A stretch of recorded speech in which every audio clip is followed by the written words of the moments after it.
नमस्कार मित्रों, प्रभामंडल से मैं अमर बहादुर सिंह फिर आप सम्मुख उपस्थित हूँ।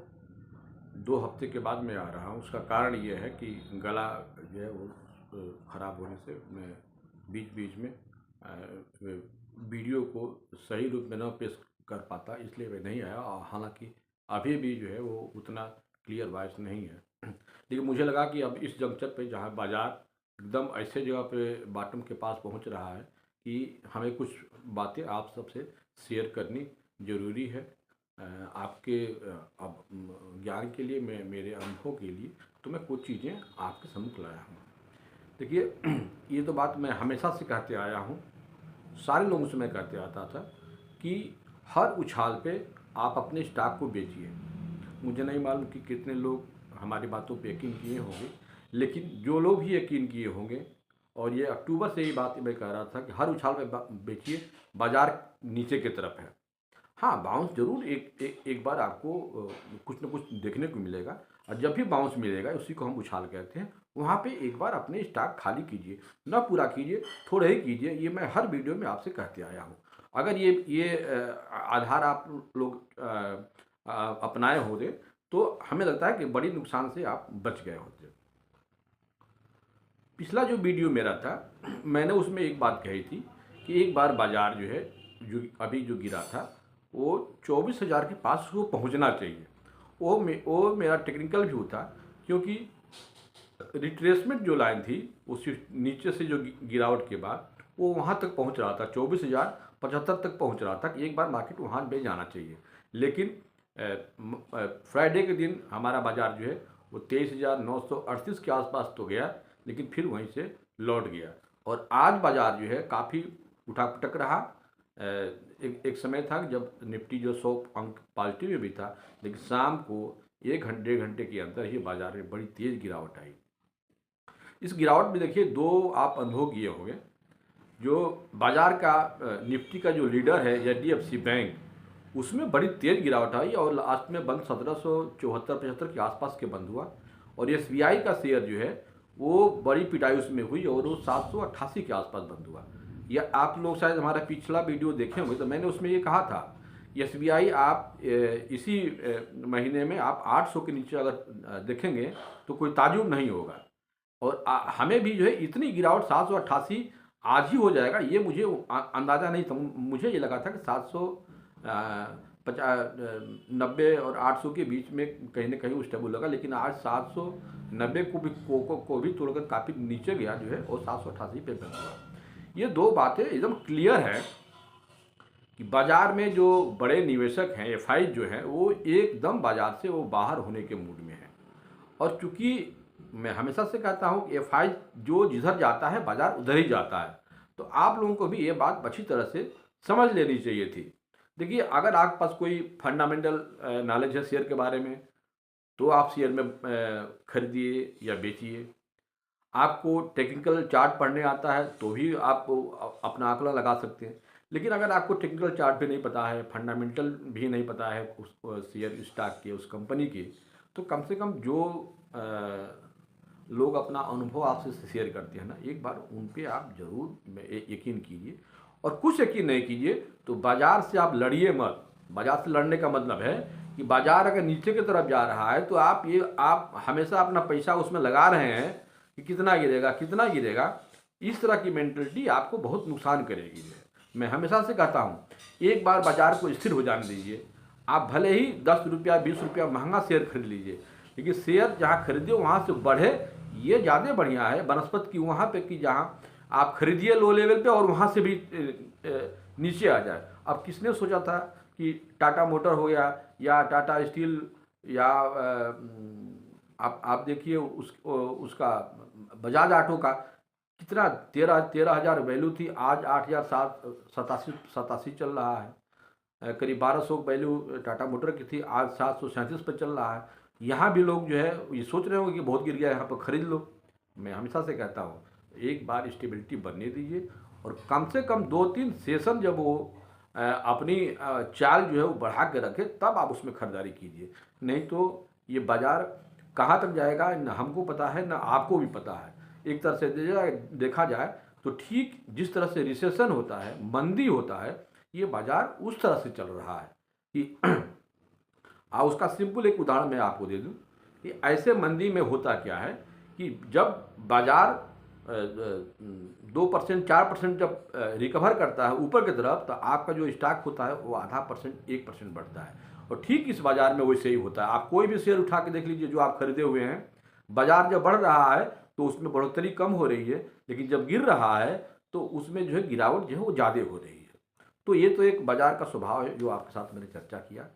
दूसरी बात कि एफआई जो है अब अगर थोड़ा भी बेच रहे हैं तो मार्केट में गिरावट ज़्यादा हो रही है। जैसे कि आज ही देखिए, आज ही हमारे ख्याल से वो बिकवाली के एफआई ने जो है वो बहुत अच्छी अधिक नहीं किया है।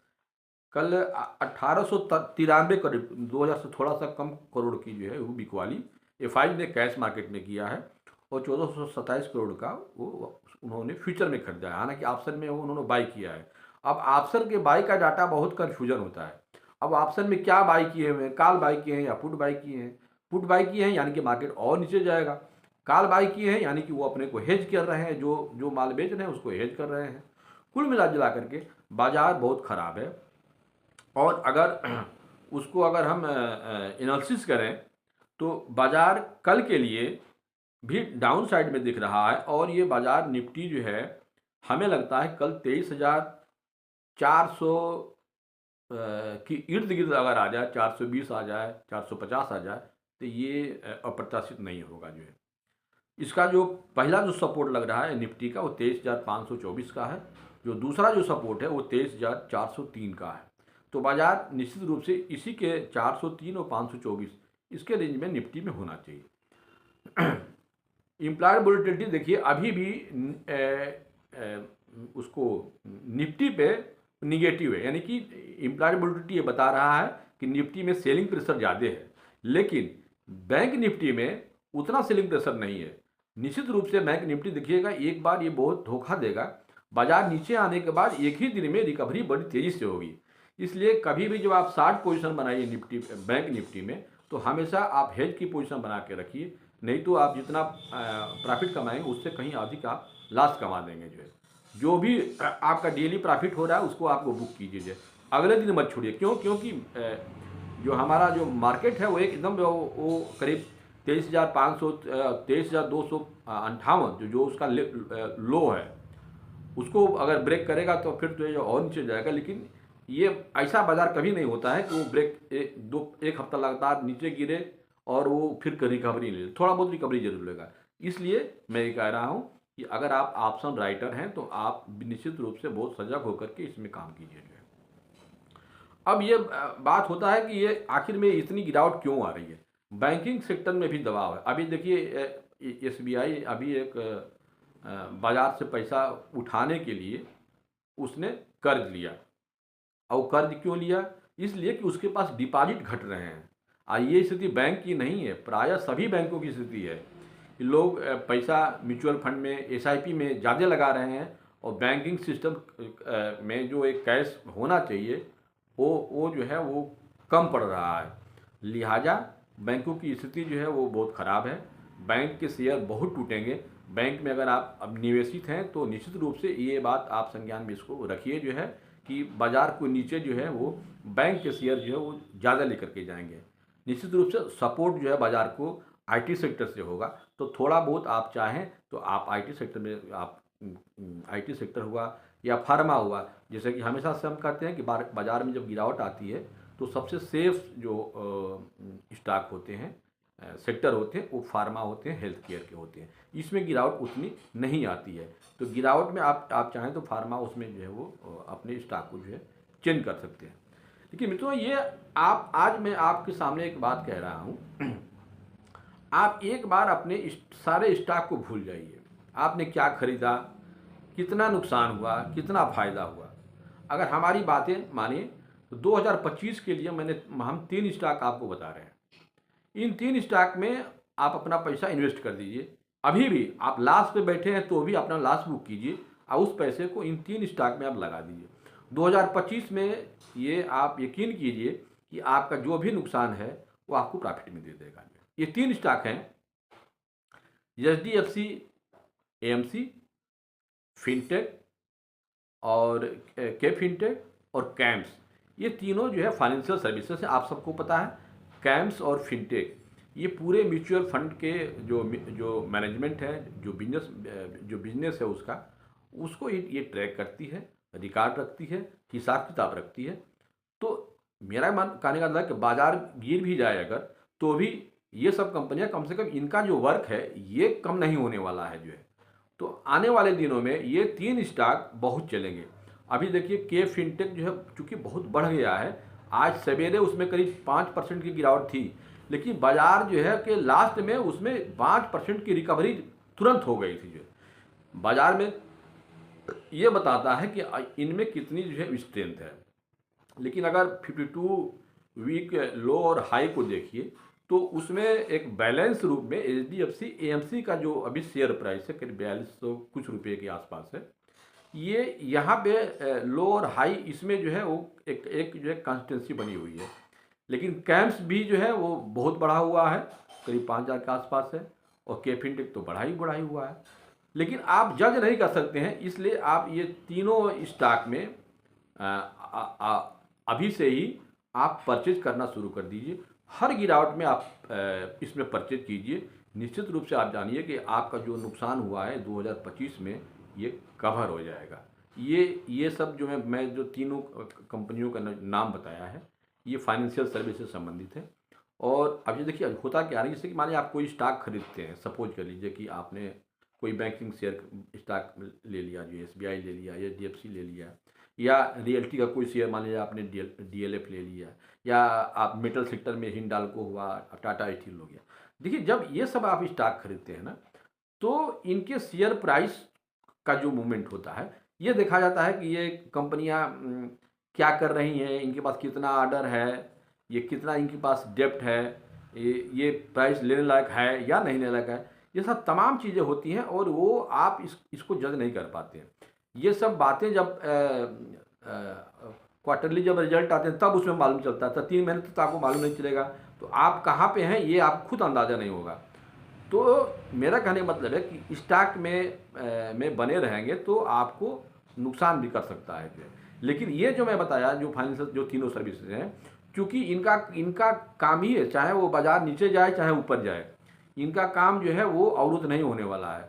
और अभी जैसे मान लीजिए हम जैसे कि एचडीएफसी और कैम्स फिनटेक की बात करें तो हमारे हिंदुस्तान में कुल 44-45 कुल म्यूचुअल फंड हाउसेज हैं। और जो पब्लिक, जो भारत की जो पब्लिक है अभी जो म्यूचुअल फंड से जो निवेश कर रही है, इनकी संख्या भी बहुत कम है। करीब 17% के आसपास ही लोग हैं जो म्यूचुअल फंड के द्वारा पैसा लगा रहे हैं। अब आप सोच लीजिए कि जब अवेयरनेस अभी भी कम है, अभी भी आप चले जाइएगा बहुत पढ़े लिखे लोग हैं उनसे भी पूछिएगा कि एसआईपी करा लीजिए तो कहेंगे एसआईपी क्या होता है।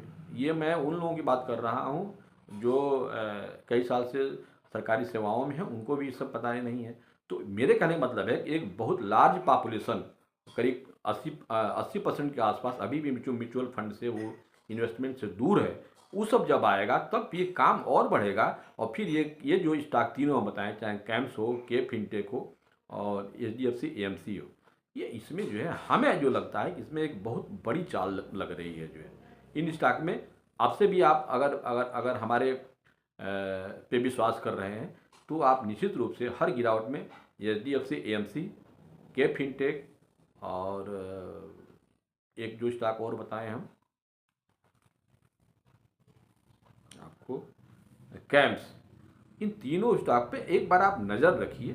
और जब बाजार की गिरावट आए, जैसे कल हमें लगता है कि बाजार गिरेगा का, बाजार अगर कल गिरता है और दोपहर 2 बजे के बाद भी गिरावट अगर होती है तो निश्चित रूप से बाजार हमें लग रहा है काफ़ी गिर जाएगा जो है। तो और चूंकि आज गिरा है और कल भी गिरेगा तो बाजार में बाउंस बैक की एक संभावना हमेशा बनी रहती है। कभी भी शार्ट पोजीशन बना करके बहुत मत चलिए जो लोग ट्रेडर हैं जो है। तो कल के लिए जो निफ्टी का जो मेरा जो नीचे का जो सपोर्ट है वो 23,400 का है, और जो बैंक निफ्टी का है वो 49,955 यानी कि 50,000, यानी कि बैंक निफ्टी कल 50,000 टच कर सकता है। जैसे 50,000 के आसपास बैंक निफ्टी आए वहाँ एक बार आपको सौदा जो है स्क्वायर अप करना चाहिए, या वहाँ पे जाने के बाद एक बार अगर ट्रेडर हैं तो आप निश्चित रूप से आप कॉल बाई कर सकते हैं, क्योंकि इम्प्लाइड वोलेटिलिटी मैं देख रहा हूँ बैंक निफ्टी का करीब 17% वो ऑप्शन में, कॉल साइड में, पुट साइड में, दोनों साइड में ही बना हुआ है। यानी कि पोजीशन जो है वो दोनों तरफ लोग लिए हुए हैं। किसी भी तरह से अगर शार्ट कवरिंग आएगी तो बाजार बड़ी तेज़ी से वो रिकवर करेगी। हालांकि निफ्टी में ये बात नहीं है। निफ्टी में जो है वो इम्प्लाइड वोलेटिलिटी पुट साइड में ज़्यादा है। ये बता रहा है कि निफ्टी में वो जो कमजोरी है वो ज़्यादा रहेगी। तो ये सब कुछ रहा कल बाज़ार के बारे में। निश्चित रूप से अगर आपको कुछ खरीदारी ही करनी है तो आप आईटी सेक्टर में चुनिंदा कुछ स्टॉक हैं, आप उसमें जो है वो बाज़ार में आप ले सकते हैं। देखिए, बैंक निफ्टी निफ्टी का जो करेक्शन था पिछले बार, जब बाजार जब नीचे से जाकर के ऊपर गया था, तब मैं उससे बोला था कि भाई 10% का करेक्शन जो है बैंक निफ्टी में तो हो गया है। अब ये एक रिट्रेसमेंट के लिए जाएगा, और वो रिट्रेसमेंट अपना 61% का वो पूरा भी कर लिया था। लेकिन निफ्टी जो है अभी अभी वो 10% की गिरावट के पास नहीं आया था, वहाँ पे अब ये आ रहा है। एक बार 10% की गिरावट हो जाने के बाद निश्चित रूप से बाजार को एक बार थोड़ा सा बाउंस करना चाहिए। लेकिन मार्केट में हमारा जो मार्केट है वो जो यूएस में जो नए जो 20 जनवरी को ट्रम्प जी आएंगे उसको लेकर के, और फिर जो दुनिया भर में वार जो चल रहे हैं उसको लेकर के, और प्लस बजट जो होगा उसको लेकर के, ये सारा बाजार जो है अभी जनवरी के लास्ट तक, यानी कि बजट आने के पहले तक, इसमें बहुत ज़्यादा रिकवरी की चांसेस नहीं है। तो मित्रों, ये सब जो मेरे अनुभव थे हम आप साथ शेयर किए, और मैं जो 3 स्टॉक बताया हूँ आप उन तीनों स्टॉक को निश्चित रूप से वॉच कीजिए। आप देखिए, ये बात मैं हमेशा से बोलता हूँ, कभी भी स्टॉक से बहुत ज़्यादा मोहब्बत मत कीजिए, इमोशनल मत हो जाइए कि मैं ये शेयर इतने पे ले लिया हूँ, अब इसको नीचे कैसे बेचूँ, ऊपर जाएगा तो बेचूँ। इस तरह की गलती जो है आपको बहुत बड़े नुकसान में ला देगी। लॉस बुक करना भी एक तरह से अपने लॉस को कम करना है, और हमेशा बाजार के गिरावट में अपने सेक्टर को चेंज किया जाता है। जहां नुकसान हो रहा है उनको उसमें से बेचिए, और मैं जो 3 स्टॉक बताया हूं आप इसमें निवेश कीजिए। आप निश्चित रूप से आपको लगेगा 6 महीना साल भर के बाद कि ये एडवाइस हमारा बढ़िया था। तो कल के बाजार के बारे में और आपको क्या करना है उन सब के बारे में ये सब वीडियो था। निश्चित रूप से वीडियो अगर आपको अच्छा लगेगा तो आप अपने और अपने सहयोगियों, मित्रों के परिवारों के साथ जो इसको शेयर कराइए, ताकि काफ़ी लोगों के पास ये वीडियो का संदेश जाए। तो अगली वीडियो तक के लिए हमें इजाज़त दीजिए। नमस्कार।